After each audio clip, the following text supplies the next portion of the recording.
Holla guys, what's going on? It's Preachy. Today we're talking about a couple of things. It's going to be a mailbox. Obviously the web show is tonight. It's in fact in 7 hours from when I record this, 8 PM GMT. Twitch.tv/PreachLFW. Why I picked that name I have no idea. We might change it. But we're going to be there tonight. It's our last show before Ghost goes on holiday. We've got our new setup, taking it back to the old school. Please send your bro fists in the next few hours. Please guys, send them to preachgaming@gmail.com. A picture of you giving us the bro fist. We've only got a couple this week, so it's usually 2 weeks between web shows. So please get them sent in if you can. That would be really, really appreciated. Okay, so we're jumping into the mailbox. I've summarised these questions because they came in from all sorts of people. The first question asked by nearly everybody who's ever subscribed to my channel is, what is your UI? Preach, what's your UI? On my channel, guys, there is a video, Preach User Interface. I will add it as a response at the bottom. You click there, it goes through all my add-ons. I did that video a long time ago, so it's understandable a lot of you haven't found it. I will explain what the add-ons are and what they do. You can go ahead and check that video now. Okay, so this question came in from a lot of you guys. Preach, what do you think about people asking for the achievement for pugs and making it impossible for people without the achievement to actually get it? This is a major issue, isn't it? People ask for item level and achieve all the damn time. And people who've just rolled alts, or they're not a member of a heavy raiding guild, stuff like that, especially people who are new to the game, find it so hard to get into these pugs. How do we get the achievement if you won't let us into the dungeon without the achievement? It's an age-old hypocrisy and a circular situation that you can get stuck in very easily, especially if you haven't got friends who can sort of drag you along. This has happened to me once before as well. I've been in a raiding guild since vanilla. However, when I left Method a long time ago, I was a prot warrior before that. And I had the most geared prot warrior on the server, pretty much. There was maybe 1 or 2 people who had an item different than me. I was geared to the teeth, had all the achievements years before the publisher would have them. I had them pretty much realm first-ish. And so I was in a good state. When I came back after Ulduar and TOC had been released, I had nothing on my prot warrior, and I wanted him to be awesome. In fact, I wanted to be a fury warrior at the time.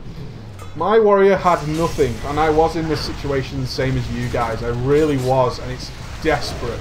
It's a desperate, frustrating, pull your hair out, smash something in the fucking room.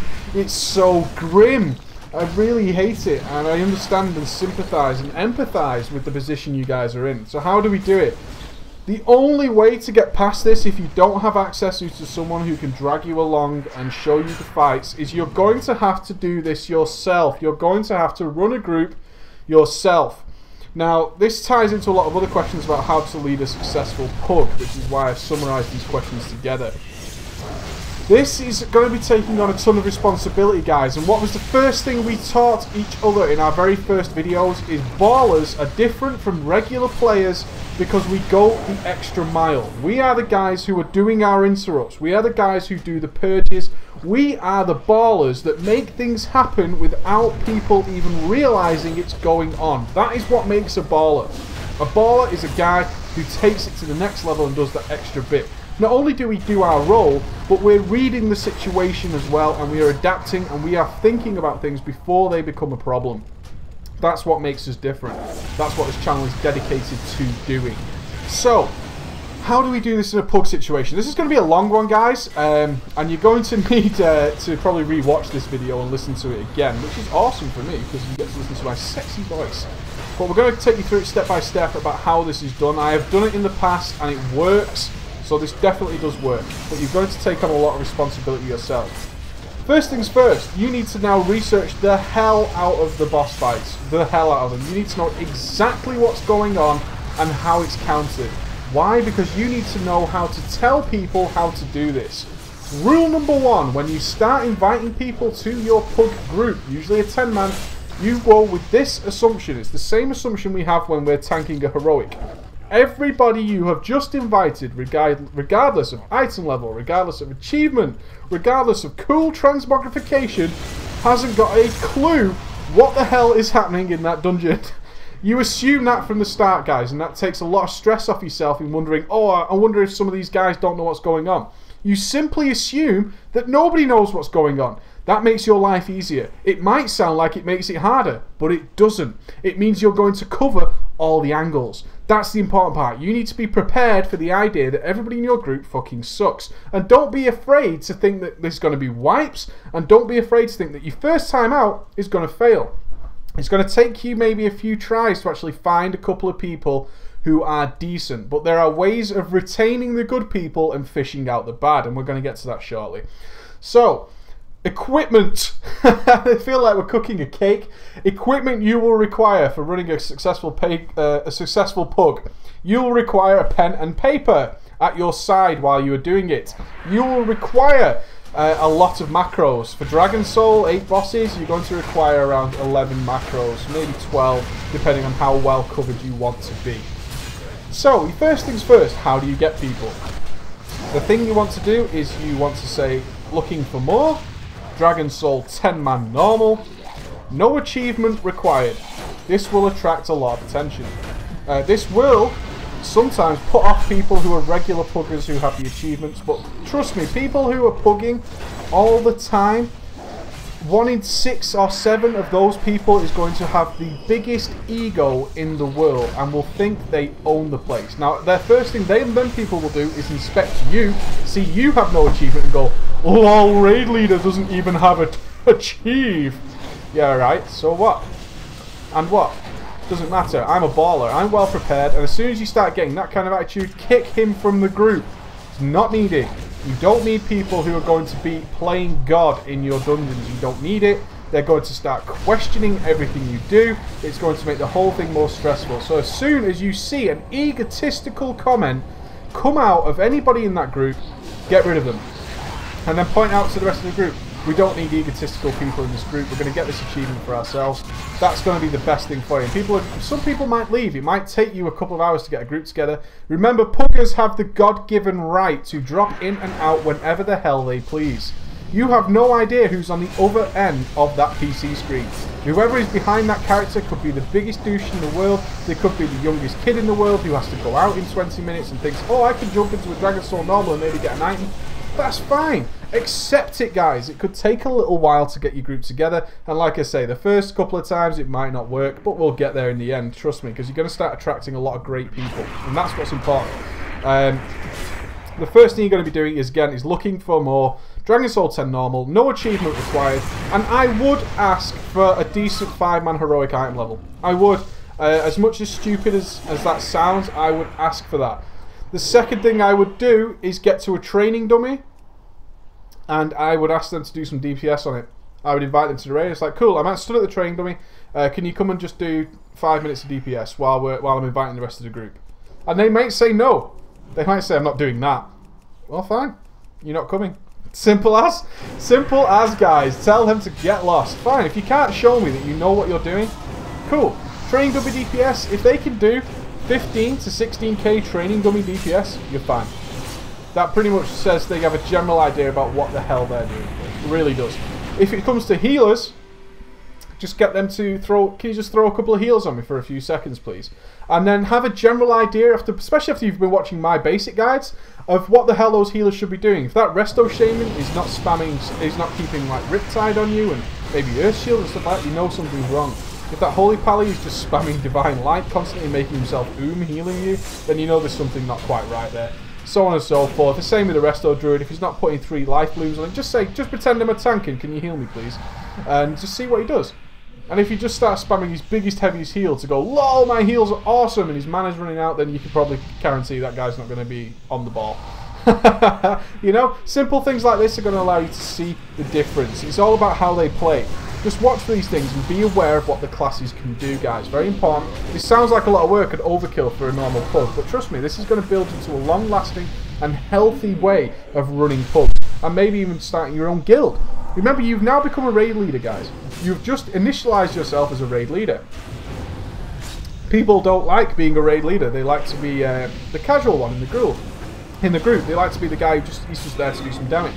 You want decent players. Decent players won't have a problem turning up and saying, okay, Riptide, a couple of healing waves, Earth Shield on you. You know, I'm going to put in a Riptide back on you again. That means he's keeping those spells on cooldown, he's tracking them, all that kind of stuff. Nice and easy. Very simple stuff, guys. And this is what's going to make the difference for you. It really is. Trust me on this one, it's going to work. So your next macro, when your group is nearly full, or when anybody asks what are the loot rules, you've got to remember what your goal is from this run. Your goals may differ, but initially your goal is to get the run complete, because nobody is happier than a smoothly complete run. So your goal as the raid leader is to get the group through the raid. Simple as that. That is your only goal. So your loot rules must be completely selfless. Something along the lines of main spec roll first prio. If you win an item and somebody of the same role rolls on a next item that drops, then that's their item and then it resets. Something like that. Very easy. Main spec roll. If you can't have one guy winning every loot, people won't like that, okay? You can't have, let's say, a big slew of Vanquisher loot drops and the same rogue or druid wins it all.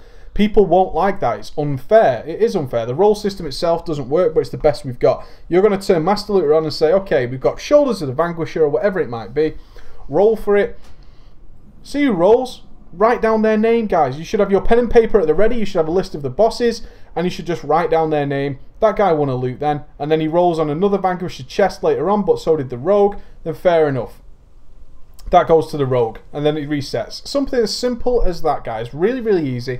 And that will then make the loot rules fair, because everybody's getting a slice of the pie. Everybody's only coming to your group for one reason only, to get items. People who join pugs on a regular basis genuinely just want to get some loot. They don't really care about much else, especially if it's a random trade pickup, okay? You need to appreciate the fact that they're there to get their loot. They might leave immediately after. That's fine. They're allowed to do that. And don't go, oh my god, stop leaving! People can leave a pug, man. They can do whatever the hell they like. They're not tied to you. This isn't a guild run. There's no repercussions for them just disappearing. But remember their name, because you don't want to invite them next time, okay? Simple as that. If people just randomly leave, that will happen, guys. Accept it. Pretty much accept that people will leave pretty much every boss, and then you might have to replace them. Really, really easy stuff, guys, okay? So you've accepted now, and you've pasted your macro into raid. These are the loot rules. Simple as that. And then when an item drops, don't you dare feel like you are entitled to something.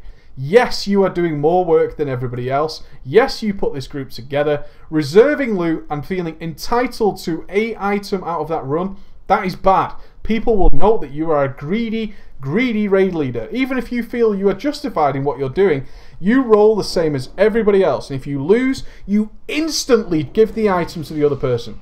Instantly. And you make sure you do it through Master Looter so the whole raid can see that you didn't win. You just obey the same loot rules as everybody else. So if you lost an item and an item you want next time drops and the other guy rolls in it as well, then you have priority over him. That's fine. Okay, you got that item, so this one's mine. Cool. That's fine. Now, what happens when people start not rolling on items because of loot rules? This happens a lot in pugs, is people will say, well, that's a minor upgrade, or I kind of want that for my off-spec, so I'm not going to roll on it now and use up my need, so to speak, use up my free win. What you're then going to do is say, okay, off-spec roll, all classes available. And then let's say, give an example of this. So we've got a DK, okay? This is our DK. He's a DPS DK. Two-hander drops. He's got a decent two-hander anyway, but he kind of wants it for his tank off-spec, but he doesn't want to use his roll on it. So you say off-spec roll, all go. DK rolls on it for his tank spec. So does the Holy Paladin. You will get egotistical and greedy DKs who say, well, dude, you know, two-handers are miles better for me. You're a healer.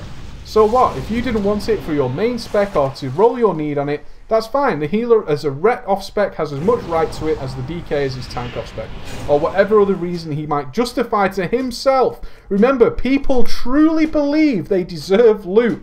They believe it like they believe the sun will rise in the morning. They genuinely believe they deserve an item. And if they see a healer roll on a DPS weapon when they're a DPSer or a tank weapon, they believe with all their hearts that they are entitled to that item too. And they are wrong. They are damn wrong, guys. Trust me, if an item goes to roll for off-spec because nobody rolled for it, it is fair game for everybody who can equip it. It's full fair game. You say, well, you didn't roll for it, so it's fair game to everybody's off-spec.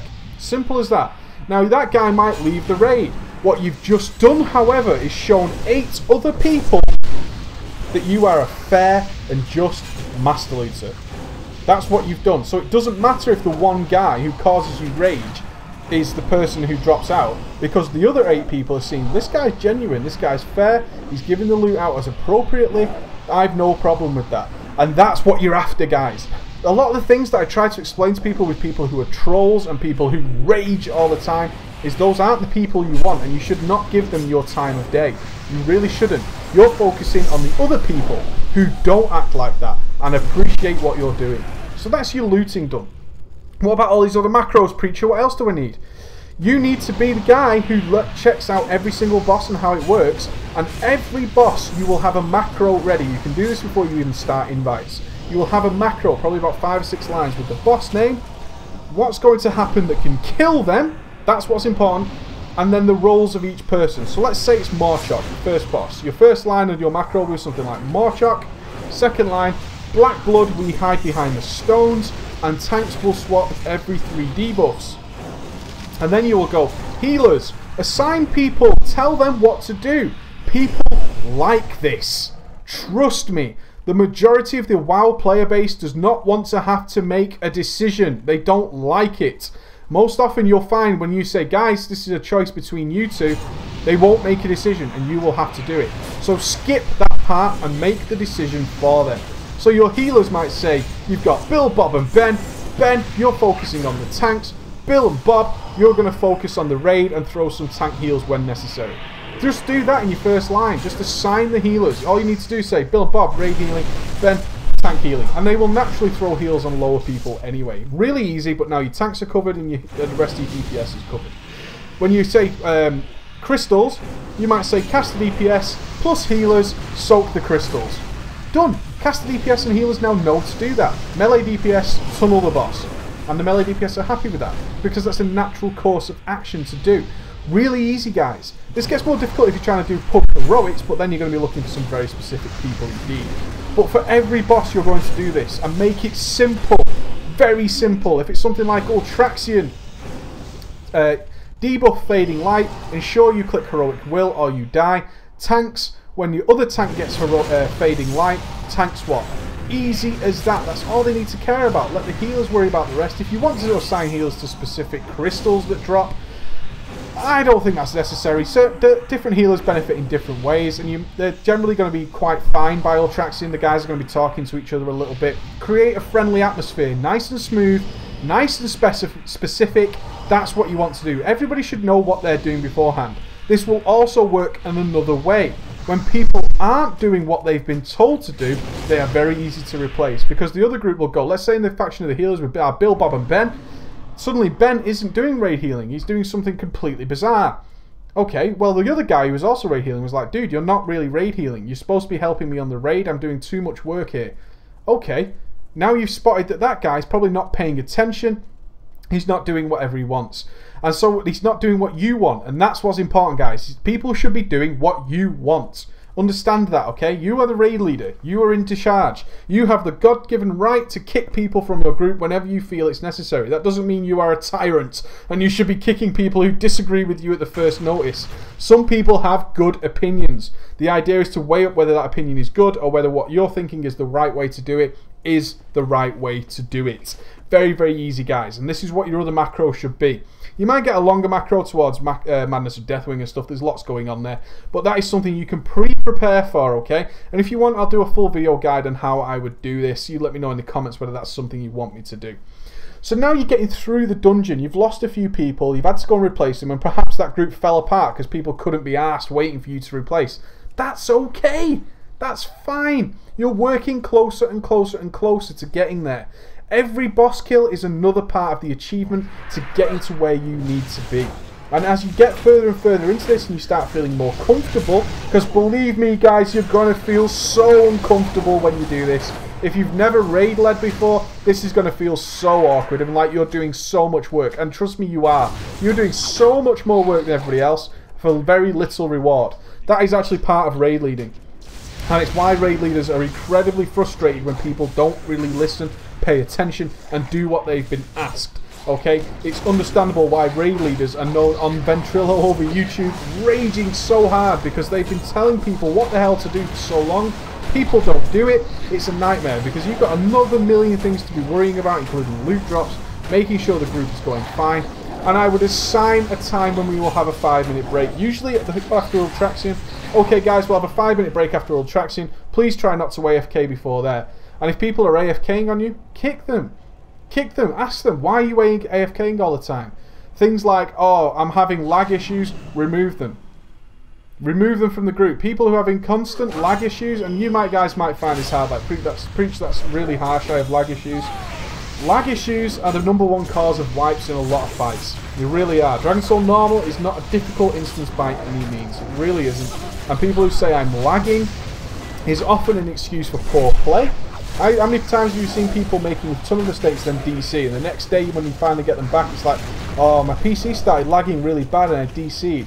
Well, yeah, but for a couple of tries before there, you're actually performing really badly. I think you're using this disconnect issue as a lie, pretty much. People lie to you all the time in World of Warcraft. Don't get me wrong, guys. People lie constantly. I'm lagging is the biggest lie ever told. I'm lagging. You can tell when people are lagging, guys. Why? Because their character starts running on the spot. They start healing and there's huge gaps in between it, or they're just generally stood still. If people are just stood still and suddenly they notice a fight's going on and start running over, they're not lagging, they're slacking. There's a huge difference, guys. There really is. So I'm hoping this is going to help you put it together. I just want you to take away from me is prepare everything beforehand. Make sure you run it firm and fair. That's all people will ask for, and people will notice that. The people who like a firm, fair run will whisper you saying, yo, whisper me again for the next pug. They really will. They will appreciate it. They trust me, they will, guys. It's very, very important. Okay, so I hope that helps you guys. Let me know if you have any tries with this, and I'll see if I can help you out in any other ways. You take it easy, guys, and I look forward to seeing you in about 7 hours or so running live.